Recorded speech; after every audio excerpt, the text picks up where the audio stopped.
जय जिनेंद्र बच्चों, याद है ना आपको? वज्रायुध और सहस्रायुध पिता पुत्र दोनों ने समाधि मरण किया था और ग्रैवेयक स्वर्ग में अहम इंद्र हुए थे। आपको पता है एक इंटरेस्टिंग सी बात, स्वर्गों में भी बहुत सारी कैटेगरीज होती हैं। कुछ स्वर्ग नीचे होते हैं जहाँ एज भी कम होती है और कुछ स्वर्ग ऊपर होते हैं जहाँ एज ज्यादा होती है। जितना ज्यादा कोई धर्म करता है वो उतने ऊंचे स्वर्ग में जाता है। सर्वार्थ सिद्धि सबसे ऊंचा स्वर्ग है और ग्रैवेयक भी सर्वार्थ सिद्धि से थोड़ा नीचे है। तो दोनों जीव ग्रैवेयक स्वर्ग में अपनी अपनी अहम इंद्र की आयु पूरी करके राजा घनरथ, जो कि तीर्थंकर बनने वाले थे, उनके पुत्र मेघरथ और दृढ़रथ बने। दोनों भाइयों में अनेक भवों में साथ रहने के कारण इस भव में भी बहुत स्नेह था, अटैचमेंट थी। दोनों साथ खेलते, साथ खाते, धर्म चर्चा करते और भगवान के समोशरण में या राज दरबार में भी साथ ही जाते। एक बार अष्टानिका महोत्सव में राजा मेघरथ ने पूरे राज्य में घोषणा करवा दी कि कोई भी जीव हिंसा नहीं करेगा। सभी लोगों ने एक स्वर में भगवान की जय जयकारों के साथ अहिंसा पालन करने का नियम लिया। एक दिन राजा मेघरथ अपने सभासदों से चर्चा कर रहे थे कि एक कबूतर डरता कांपता अपने पंख फड़फड़ाते हुए राजा के चरणों में आ गिरा। तभी कबूतर हम जैसे मनुष्यों की भाषा में बोलने लगा, हे राजन, मेरी रक्षा करो, मेरी रक्षा करो। तभी अचानक एक बहुत बड़ा ईगल, बाज उड़ता उड़ता सभा में पहुंचा। कबूतर को राजा के चरणों में बैठा देखकर कुछ दूर पर बैठ गया। उस बड़े से ईगल के आते ही कबूतर तो और डरने लगा। वह बाज कभी तो गुस्से में कबूतर को देखता तो कभी शांत होकर राजा को देखता। और फिर उस बाज ने राजा से कहा, हे राजन, आप दयालु हैं, सभी प्रजाजनों का कल्याण करने वाले हैं, कृपया कर मुझ पर भी दया कीजिए। यह कबूतर मेरा भोजन है, यदि आप उसकी रक्षा करेंगे तो मैं तो भूख के मारे तड़प तड़प कर मर जाऊंगा। राजा मेघरथ को अवधि ज्ञान था। वो अपने अवधि ज्ञान से जान गए थे इस कबूतर और बाज का पूर्व भव का कोई बैर है, इसीलिए यह इसे मारना चाहता है। फिर वो बाज पक्षी से कहने लगे, हे भव्य प्राणी, आपस का यह वैर अनेक जन्मों में हमें दुख देने वाला है, अतः इसे छोड़कर मित्रता करो, फ्रेंडशिप करो। पूर्व भव में तुम दोनों भाई थे। एक बार व्यापार में बहुत पैसा कमाकर तुम वापस अपने नगर लौट रहे थे।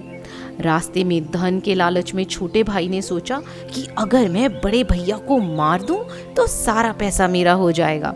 ऐसा बुरा विचार करके तुम दोनों बहुत देर तक लड़ते रहे और लड़ते लड़ते पास के ही तालाब में गिरने से तुम दोनों की मृत्यु हो गई।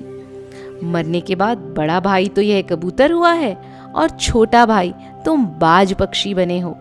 देखो, पूर्व जन्म का वैर, पिछले भव में तुमने अपने भाई को मारने का सोचा और इस भव में तुम इसे मारने का भाव कर रहे हो। तुम इस वैर भाव को छोड़ो और धर्म की शरण लो। राजा मेघराज की बात सुनकर दोनों पक्षियों को जाति स्मरण हो गया, मतलब उन्हें भी अपने पूर्व भव के बारे में सब कुछ याद आ गया। दोनों की आंखों से आंसू बहने लगे। पता है क्या हुआ? लेकिन आपको पता है, एक देव भी राजसभा में राजा मेघरथ की बातें सुन रहा था। स्वर्ग से राजा मेघरथ की परीक्षा लेने आए थे। इंद्र की सभा में चर्चा चल रही थी कि दान में सबसे आगे कौन है। राजा मेघरथ की बात आई तो देवों ने सोचा क्यों ना उनकी परीक्षा ही ली जाए, उनके दान को टेस्ट किया जाए। उन देवों ने राजा मेघरथ की बहुत प्रशंसा और स्तुति की और करके वापस स्वर्ग चले गए। राजा मेघरथ के दान की, उनके तप की चर्चा समय समय पर स्वर्ग में चलती ही रहती थी। कभी जब वो प्रतिमा योग पूर्वक, मतलब बिना हिले डुले ध्यान करते थे ना, तो स्वर्ग की अप्सराएं भी उनका ध्यान भंग करने के लिए आती थी। बहुत कोशिशों के बाद कुछ भी न कर पाती और वापस स्वर्गलोक में लौट जाती।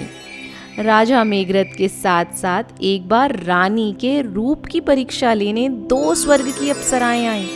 उन्होंने उनसे कहा, हे देवी, आपके सौंदर्य की चर्चा तो स्वर्ग लोक में भी है, हम उसे ही देखने तो यहाँ आई हैं।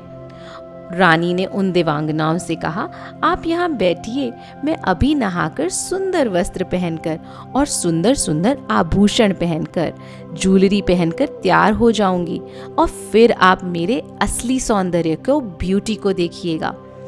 थोड़ी देर बाद जब रानी अपनी सुंदर सी वेशभूषा में, अपने सुंदर ड्रेसअप में आई, तब दोनों अप्सराएं बहुत प्रसन्न हुईं और बोली, हे रानी, जैसे रूप की चर्चा स्वर्गलोक में होती है ना, आप बिल्कुल वैसे ही हैं। लेकिन फिर मनुष्य की सुंदरता हमेशा रहने वाली तो है ही नहीं। यह सुंदरता तो हर दिन कम होने वाली है। यह कहकर दोनों देवांगनाएं वहां से चली गईं। देवांगनाओं की बात सुनकर रानी को इस संसार से वैराग्य हो गया।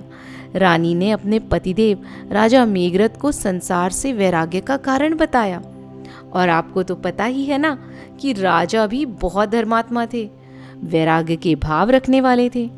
वो भी कहने लगे कि हे देवी, संसार में तप ही हमारा मित्र है, यही हमारा कल्याण करने वाला है। और ये कहकर राजा मेघरथ और उनके भाई दृढ़रथ दोनों ने राज्य वैभव को त्याग किया और अपने पिता क्षेमंकर तीर्थंकर के चरणों में जाकर मुनि दीक्षा ले ली। रानी भी दीक्षा लेकर आर्यका बन गई, अपना आत्म कल्याण करने लगी। आपको पता है, मेघरथ और दृढ़रथ कठोर तपस्या करके श्रुतकेवली बने। श्रुतकेवली बनकर मेघरथ ने स्पेशल 16 भावनाओं का चिंतन किया। आपको पता है, इन्हीं भावनाओं का चिंतन ध्यान करने से तीर्थंकर बना जाता है। तो मेघरथ के जीव जो श्रुतकेवली थे, उन्होंने अपनी आयु के अंत में आहार जल आदि का त्याग कर दिया और आत्मा का ध्यान करने लगे और फाइनली अपनी आयु पूर्ण करके सर्वार्थ सिद्धि में देव बने, जो सबसे ऊंचा स्वर्ग होता है ना। यहाँ आयु पूरी करके जीव अपने अगले भव में सीधा मोक्ष प्राप्त करता है। इसी प्रकार दृढ़रथ भी घोर तपस्या करके समाधि मरण के द्वारा उसी सर्वार्थ सिद्धि में देव बने। अब आप सोच रहे होंगे कि मेघरथ और दृढ़रथ दोनों का जीव फाइनल स्वर्ग यानी कि सर्वार्थ सिद्धि में गया है, लेकिन उन दोनों में से तीर्थंकर कौन बनेगा? बताओ बताओ। सही कहा, मेघरथ का जीव बनेंगे तीर्थंकर शांतिनाथ भगवान। पता है क्यों? क्योंकि उन्होंने ही तो तीर्थंकर बनाने वाली 16 कारण भावनाएं भाई थी, है ना। अब हम अगले और फाइनल भाग में जानेंगे शांतिनाथ भगवान के आखिरी भव के बारे में। जय जिनेंद्र।